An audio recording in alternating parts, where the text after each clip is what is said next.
Next, I want to do another brief test, and this is to see how your memory works during a period of learning. I'm going to read. Welcome, this is the VO2 Lounge, episode 66 on exercise and mental health. Mental health and sport is something I've never covered on this podcast before, and it's something I've never put too much of a thought into, really, until the other day. I was on a walk with one of my colleagues at lunch, and we were just discussing sport and generally the relationship we have with it and the feel-good factor around it, and generally how it's considered to have a positive effect on mental health. Now, you think runner's high or coming out of the gym where you feel physically and psychologically pumped, but these are more things, at least I associate with people who are new to sport or an infrequent participant, where sport and exercise, whether that's running, cycling, swimming, going to the gym, playing football, playing rugby, is not part of their identity and is simply a passive outlet for either remaining healthy or for some social endeavour. Now, team sports in particular, you think, are incredibly beneficial, or can be, for the mental state. But once you get to the pointier end of things, is what I kind of started to describe, that's where really it becomes a bit cloudier. I mean, everyone has been, or I say everyone, okay, everyone who's competing in a sport at a position where there is some kind of league table, some kind of ranking, has got frustrated, whether it's with themselves, whether it's with teammates. They've got frustrated in some way. You think cyclists and runners, especially endurance athletes, not wanting to regress, that point where you come to the end of the season and there's a sense of feeling lost, where you're no longer building towards a goal. You're in this kind of no man's land of you should be resting, and then you should be considering what the plan is for the next year, and that can build some kind of stress and anxiety around that. In season, you've got the fatigue loading that occurs, where you can become a bit snappier and short-tempered at times and lethargic, and that can have stresses on different relationships, whether that's work or personal. Dieting, really trying to make weight, whether you're in a weight-dependent sport or whether you're in an aesthetic sport like bodybuilding, that stress on the body is quite high and can definitely have a mental and cognitive load on the individual. And you've got things like bigorexia, really, which was novel to the person I was talking to this about, was this whole concept of people constantly striving to be bigger in the gym. They want to put on mass. They want to look like some of their idols from the bodybuilding sphere. And I really described how that I get personally, this end of kind of season lull. You don't know where you are, but also, to be honest, that's very short-lived. And it's funny because the overall benefit is incredibly high to my mental state. It provides me with drive and something to achieve and look forward to, and so on and so forth. And the psychological high post-race, when it's gone well, is incredible. There's nothing like it. Whether that's racing and cycling, whether that is a rugby match, where in the past was my primary source of that kind of satisfaction, where you've won a big game, but then equally to experience those highs, there are lows that come with it, and those predominantly being around losses or poor performances, especially in cycling, where you may have driven an hour and a half, 2 hours or something to get to a race, and then maybe you got dropped in the first lap or something, and then you feel like you've wasted your time and money, and what is this all for? So we went to and fro between that and described some of the other person being very much on the side of, I do this because for the potential health, well, not potential, the health benefits, and a bit of like the cognitive stimulation that comes with it, of feeling good about yourself. But on my side, where this is really attached to some of my identity, it's a completely different sphere and the effect that it has on our mental states. But yeah, really, it was something I've never looked into too much, and I thought it posed an interesting question of what is the relationship between sport, physical exercise, and individuals' mental health. So, physical activity is widely recommended by health organizations like the CDC and the American College of Sports Medicine, the ACSM, for improving public health in general. Now, regular moderate exercise, being 30 minutes or more, most days is advised for all adults in general to help prevent and manage conditions such as heart disease, hypertension, diabetes, and osteoporosis, and in general, just promote overall health. Now, similarly, physical activity can benefit mental health, potentially preventing and treating conditions like depression and anxiety. It's a really good outlet, really, for sometimes people who've just got a lot of energy built up. And it's recommended not only to support physical health, but also to enhance overall quality of life. However, intense exercise can sometimes negatively impact mental health. As I said in that conversation, really, it's when exercise goes from being a source of health and mild expression of self kind of thing to it's a line item in your goals in life. Now, understanding these varied effects on physical activity is obviously important for mental health professionals and individuals alike, really, as exercise can be both a therapeutic tool for improving well-being and, in some cases, a source of mental health issues that may need attention. And it's gonna depend on the individual, but definitely, I personally think more people than not, once you're at the more focused side of things, will at some point, even if it's a minute thing, like almost bullying yourself into going and doing your chosen activity on a day you could probably really afford to take it off. Say you're doing cycling and you're doing 15-hour weeks, or you're running and you're doing 10-hour weeks, or you're playing football and you train twice a week, match day, another one of those days, and then you got 2 gym days, and one of the gym days you just don't feel like it, and you still force yourself to go do it. Sometimes it's the right thing, sometimes it's contributing to this kind of blurry line between sport and its effects on mental health. So how is it thought that exercise improves mental health? Let's start. Now, we've obviously started off by saying regular physical activity is widely recognized for positive effects on people with depression and anxiety, and as well as those who physical health conditions like fibromyalgia and peripheral artery disease. Exercise can also aid in managing symptoms related to nicotine withdrawal and menopause, and its benefits are extremely widespread. While exercise generally improves mood, this effect isn't guaranteed for everyone, and I think we all know that it depends incredibly on the situation and the mood leading in. I personally find that exercise is an amplifier for whatever mood I'm already feeling. Now, sometimes there can be just an overriding feeling of stress and anxiety towards maybe a task you're managing at the moment, say in your work life, that is requiring a lot of brain power, and I need a break from it, and say I have a race that evening, that can allow me to completely disconnect from that.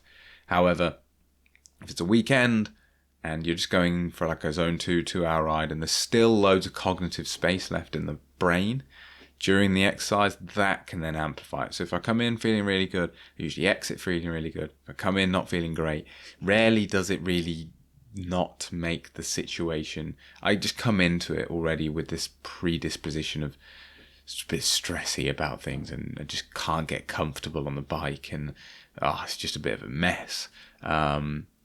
Exercise does seem to reliably support other positive outcomes like increased self-esteem, vitality, and satisfaction with physical appearance. Obviously, there is going to be a heavy body recomposition component towards a lot of exercise if it's done in enough volume as the individuals, potentially even with endurance work, even though you will feel hungry, the improved state of flexibility between carbohydrates and fat, just the metabolic state that you are now in, can help manage fuel utilization and substrate utilization, but also just a better regulation of the body and less of these random hunger spats where you snack and so on and so forth. Now, additionally, staying active could potentially protect against depression, though it hasn't really been proven conclusively.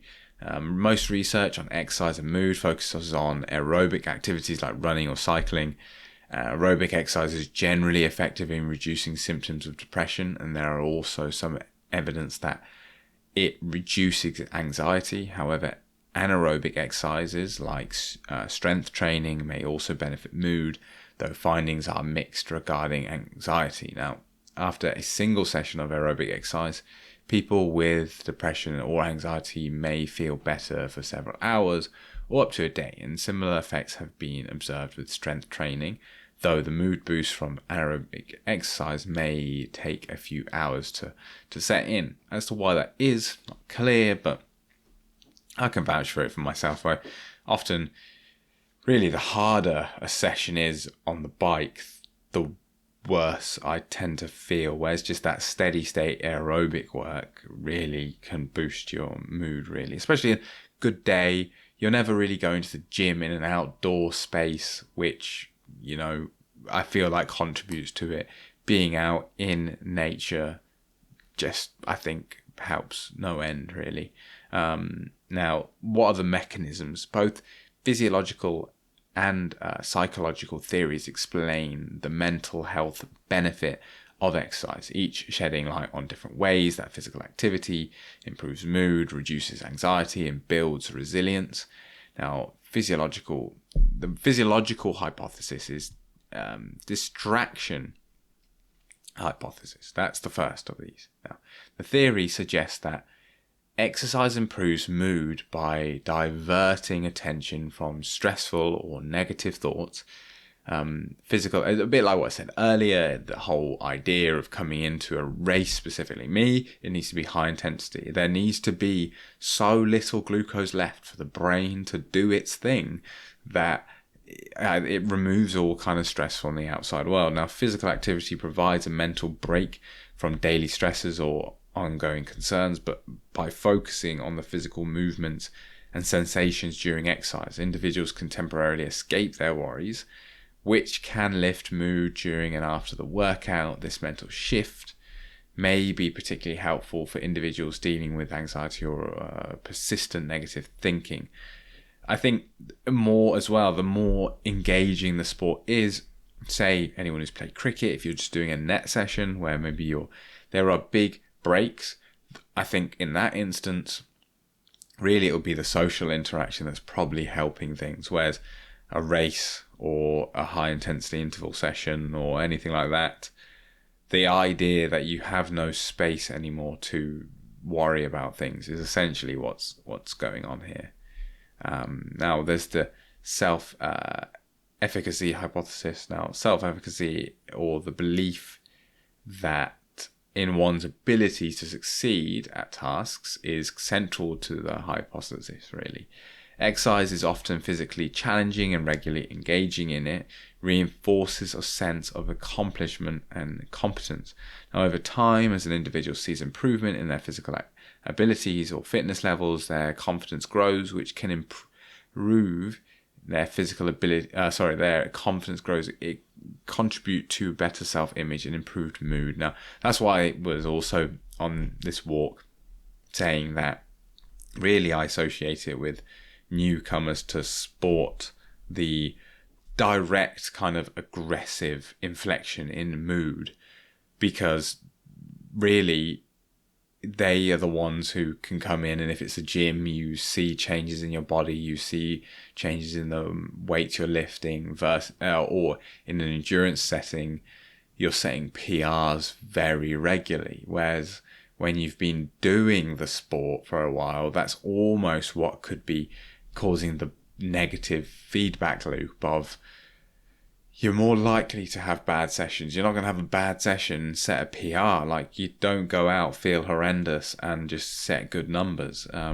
So there are fewer hurdles in this fashion, shall we say. And I just think overall it's just much easier for individuals to feel good about their workouts when they are always getting better. Now, the social interaction hypothesis, many forms of exercise involve social components, whether it's group classes, team sports, or simply exercising in a shared space like a gym. These interactions really can provide valuable social support, reduce feelings of isolation, and build a sense of community. And the mutual encouragement found in exercise settings may create a positive emotional environment, enhancing the mental health benefits of physical activity through social bonds and shared goals. And really, for me, coming away from a team sport, that's the biggest thing I missed immediately, and still do to, like, for the most part, is that individual sports are great because you literally focus on yourself, and your improvements directly feed in to the results. Whereas you could be an incredible player in football, and unless you are so way above the competition, you're really not carrying a team by yourself. You still rely on your team.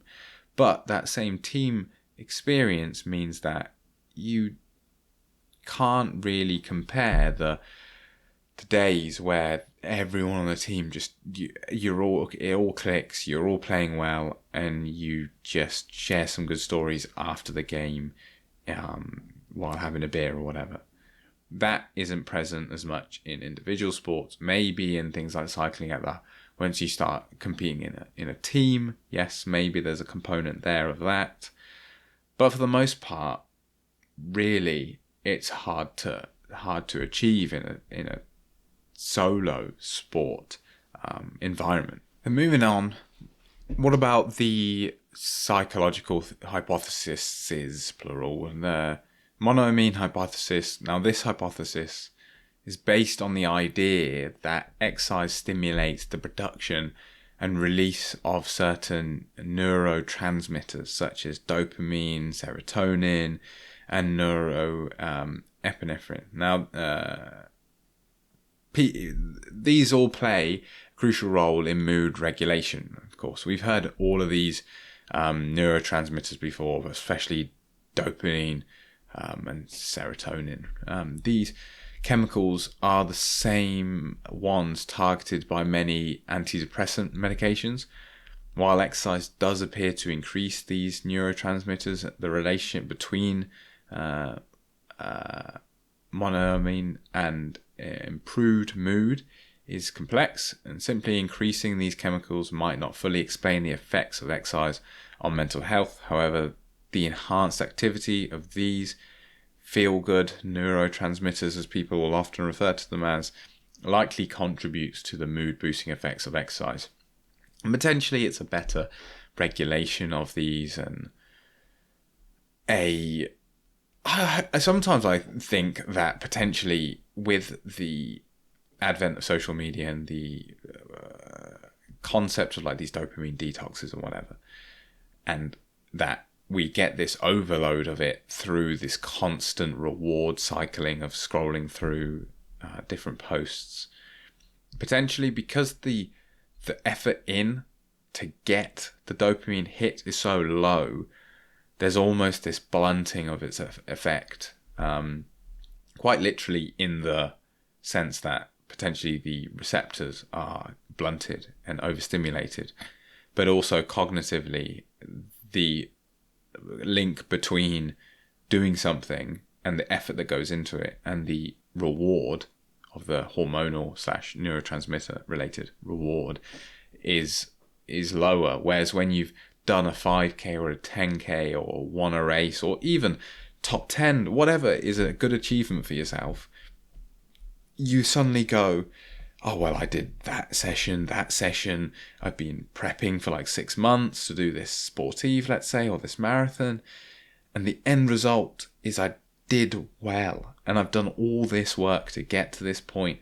And then the confirmation in there is so big that you get this much greater uplift in general mood. Now, there's also an endorphin hypothesis.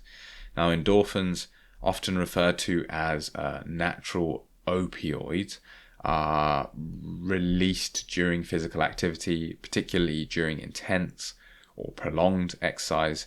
Now, these chemicals can produce feelings of calm and euphoria, commonly known as runner's high, as I've referenced earlier.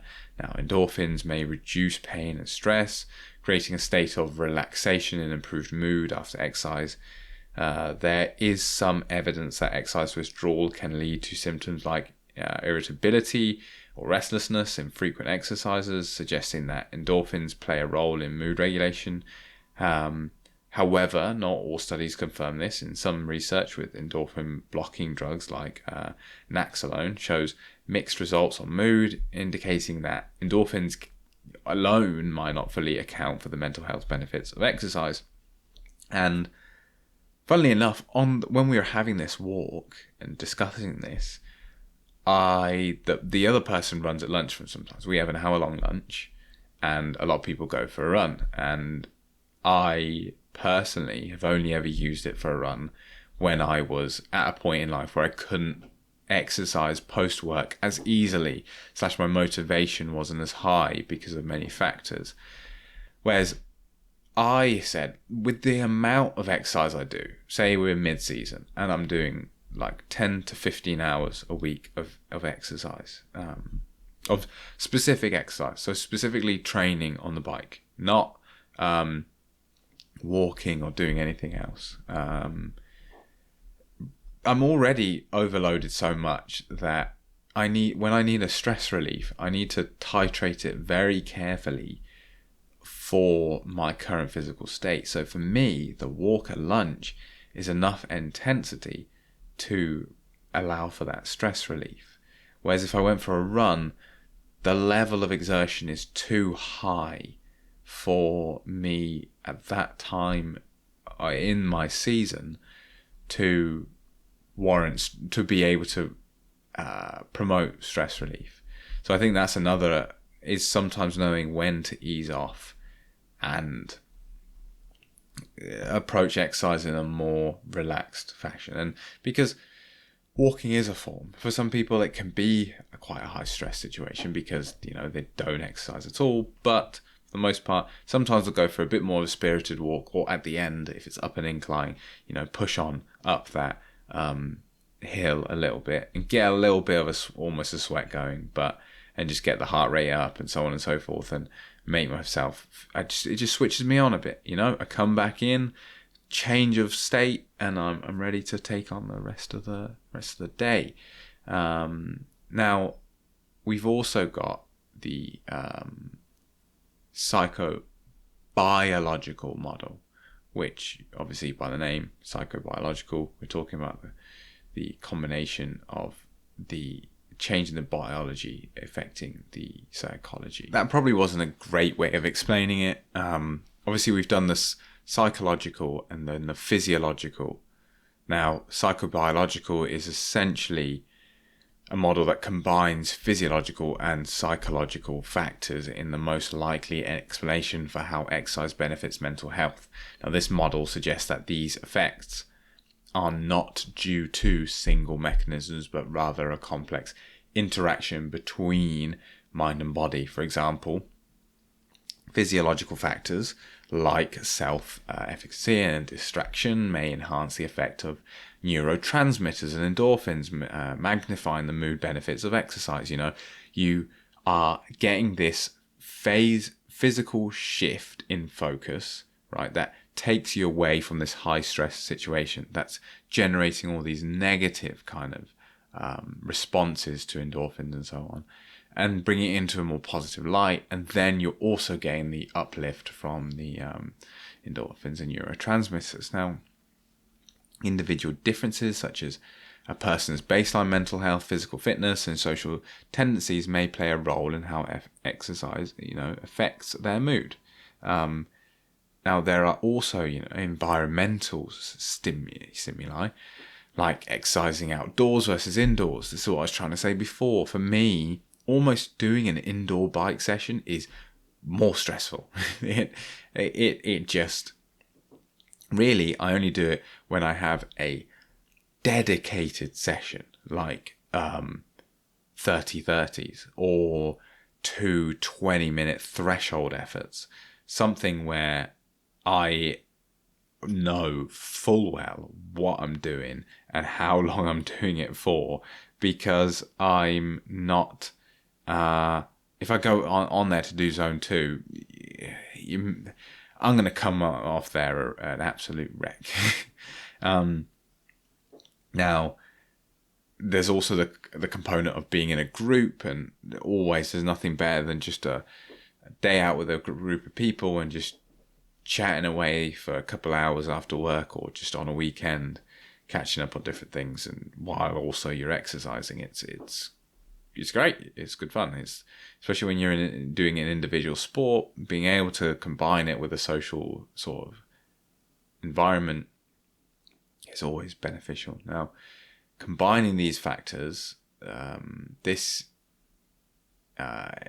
integrated model provides a more nuanced understanding, and it proposes that benefits of exercise on mood arise from dynamic interactions of mind, body, social connections, and even the specific conditions under which exercise itself is occurring. And it's the most obvious kind of method, saying that it's purely biological in a physiological sense, or it's purely psychological.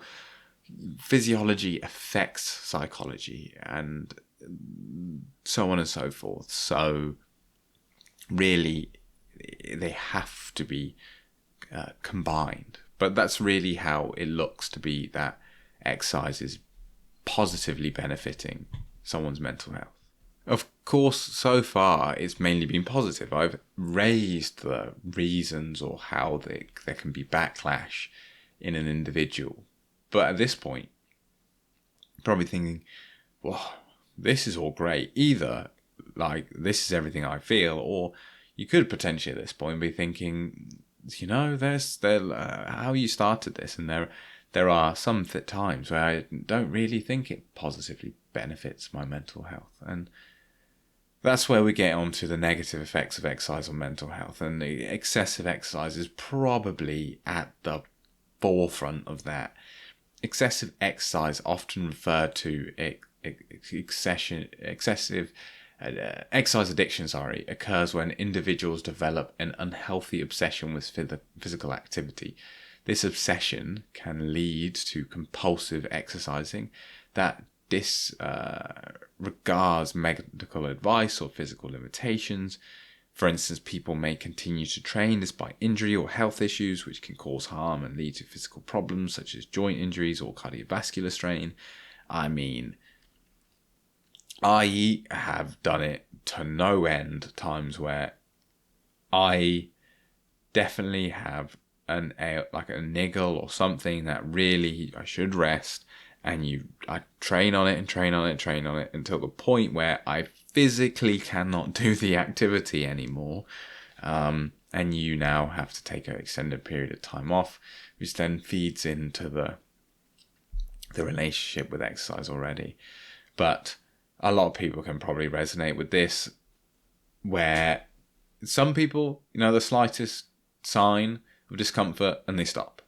And really, you do have to have some resilience when it comes to it, because sometimes those things go away. Sometimes it's just a sign that you're doing a bit too much, you back it off, and then eventually you can work back up to that level. Say running, you get a bit of a niggle in your knee, you've gone from 0 hours a week to 4, you're like, maybe I should go to 2.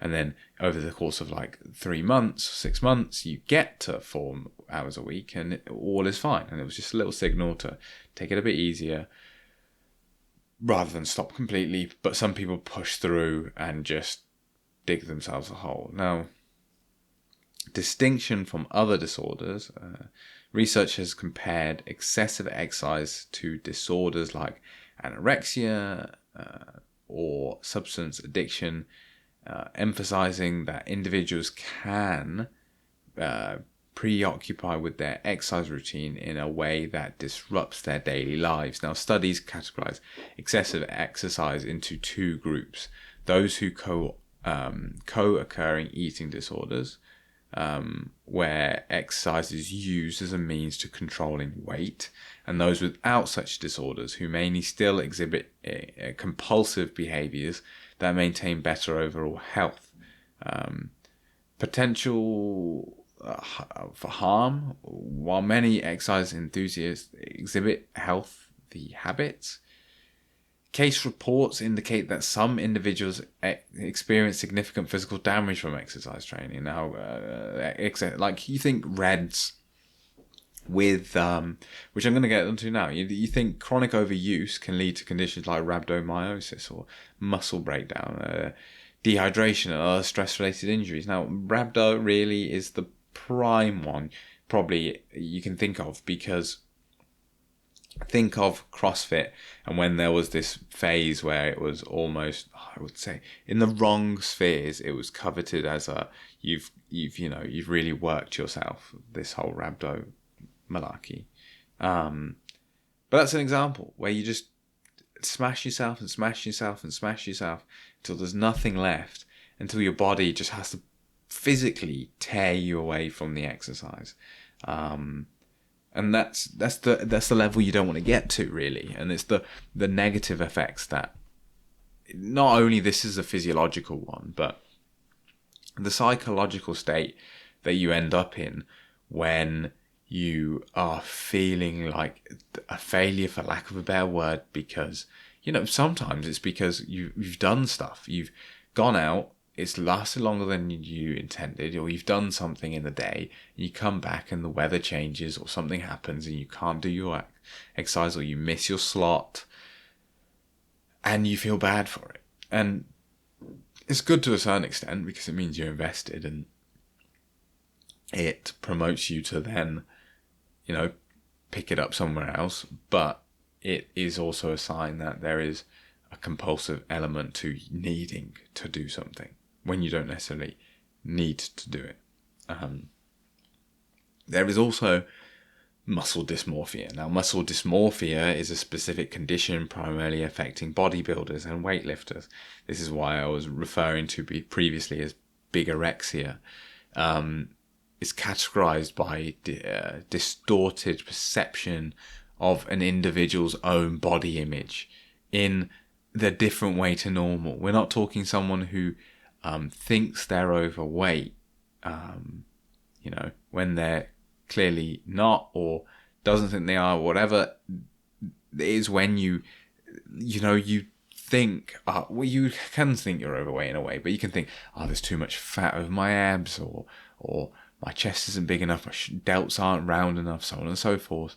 Now, despite having a muscular physique, effective individuals feel inadequate and viewing themselves as weak or small. Now, terms like bigorexia and reverse anorexia have been suggested, but Paul Patel have defined muscle dysmorphia using criteria adapted from the DSM diagnostic standards of body dysmorphic disorder. The criteria includes an excessive perception with being insufficiently muscular or lean,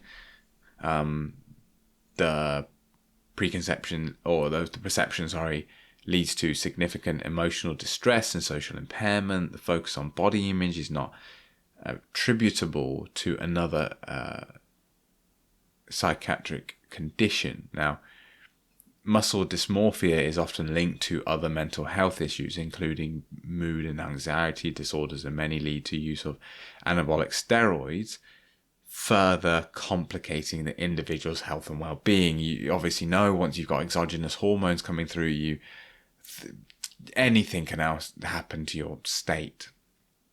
Psychologically, you've got more of various hormones floating around that do also signal things to the body that can then, we've got, for example, roid rages, the classic of increased aggression, for example. And where taking exercise to the next level can further be detrimental to an individual's cognitive state or mental health, for example. Is obviously the intention is not there for people to be discouraged by exercise. For most people, the amount of exercise they do, a tiny bit, a little smidge of body dysmorphia or muscle dysmorphia, where you feel like your arms aren't big enough or whatever, and you're encouraged to, go to the gym 3 times a week or whatever, and it remains completely healthy. Like the ambition of being slightly more muscular, or maybe you feel, because you hold yourself to a certain standard, that you aren't as muscular as you'd like to be, even though you are reasonably lean, and it results in cleaning up diet, but doing it in a healthy manner where there's minimal cognitive strain. It doesn't necessarily have an effect on social occasions. Like anyone into putting on muscles probably been in a space where when they're first coming in, maybe they go somewhere and people are having pizza and they decide, on this diet, getting lean, getting shredded, whatever. And in reality, you just enjoy life for the most part.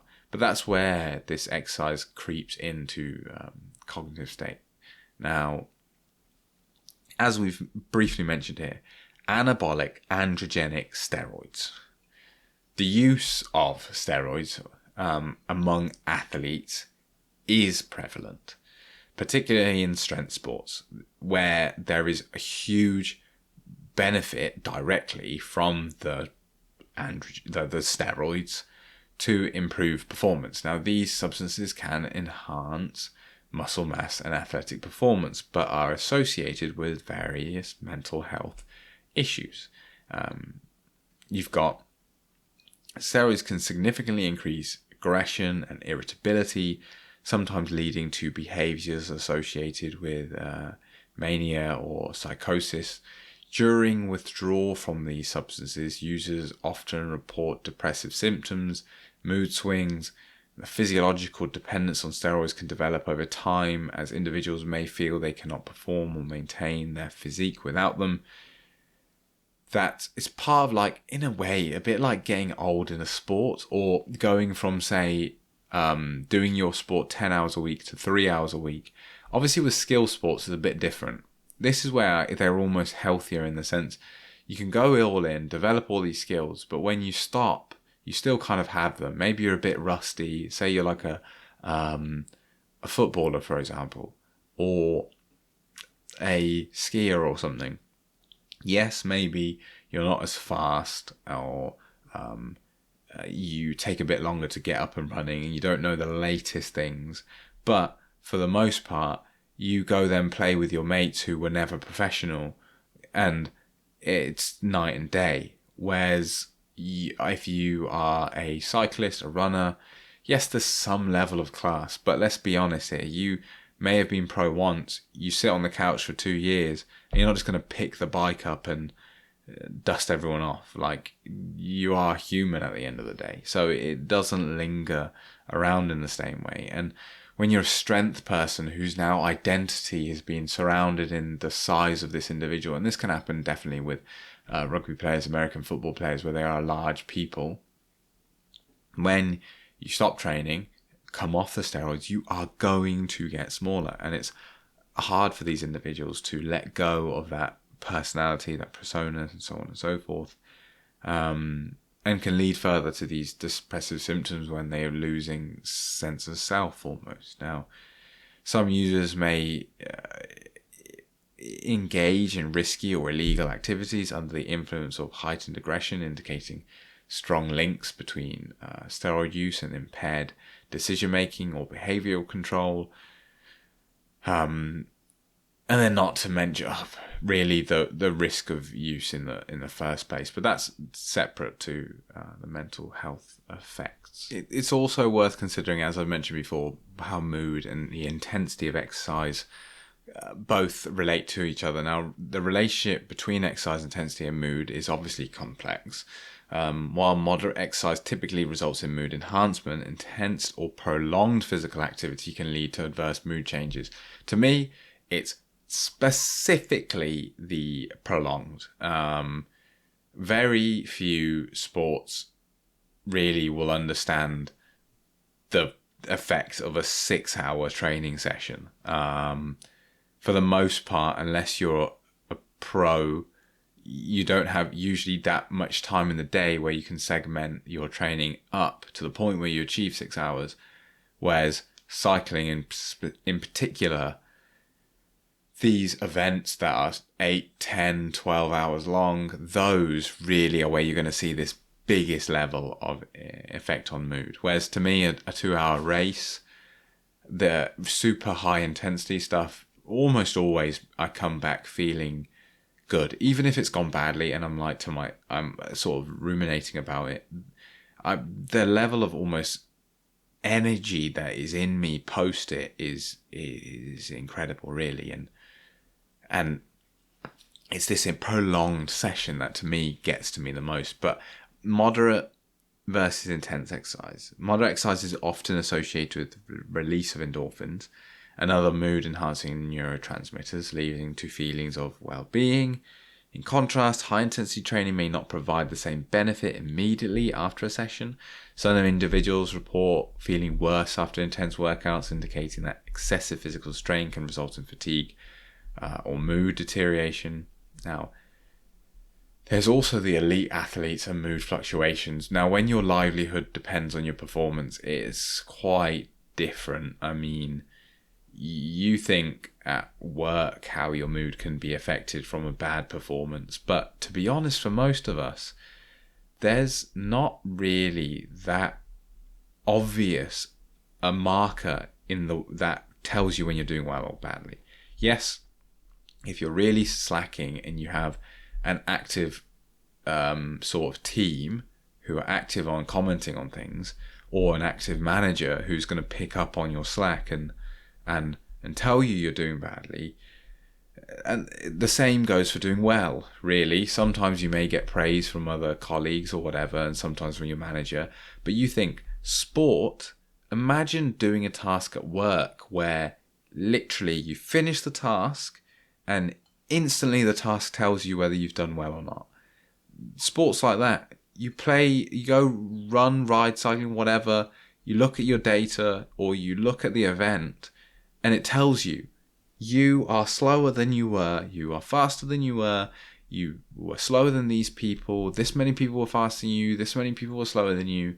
And there's this direct feedback that isn't really common in other activities we do in our life, because sometimes they're subjective or the feedback is very much masked. Now, studies focusing on elite athletes, especially in endurance sports, reveal that mood may worsen during periods of high intensity and training can improve before competitions. Now, this pattern may arise from the combination of tapering, reduced training volume before events, and the anxiety related to competition.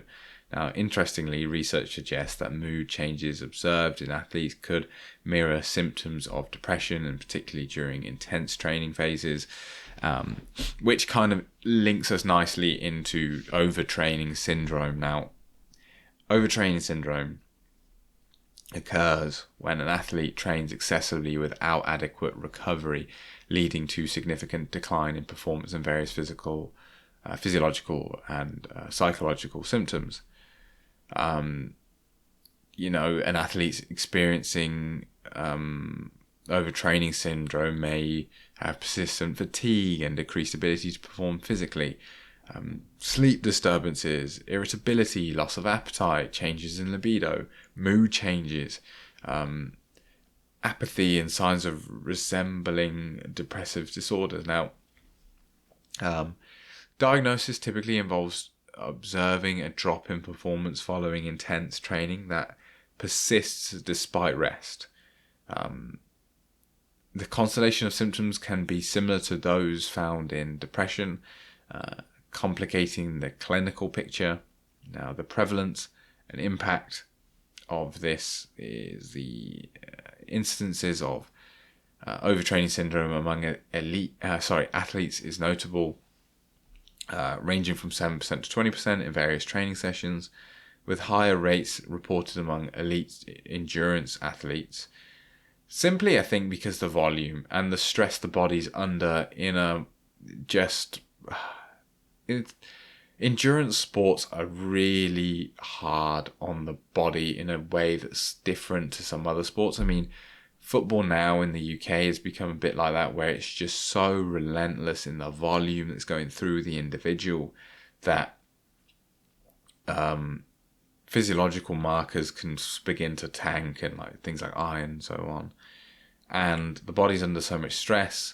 The mind is also really under stress, because when there's a skill component to things, it's cognitively draining. It's hard. It really is hard to. And if anyone's done, to be honest, rugby was the same because of the physical side of things. You do that match and you're kind of wiped out for the rest of the day in a way. You're just always sort of half cooked for the rest of the day. Now, the treatment and prevention of overtraining syndrome often requires extended periods of rest, which can hinder competitive athletes' training schedules and goals, which then means monitoring mood states has been suggested as a preventative measure, rather than having to actually treat it once it's fully onset. Now, detecting early signs of mood disturbances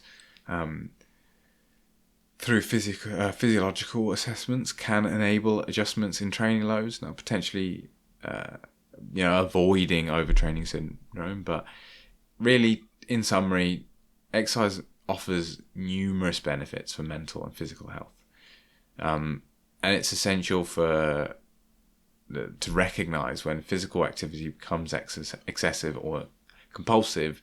Understanding the nuances of exercise-related conditions helps to promote a healthier approach to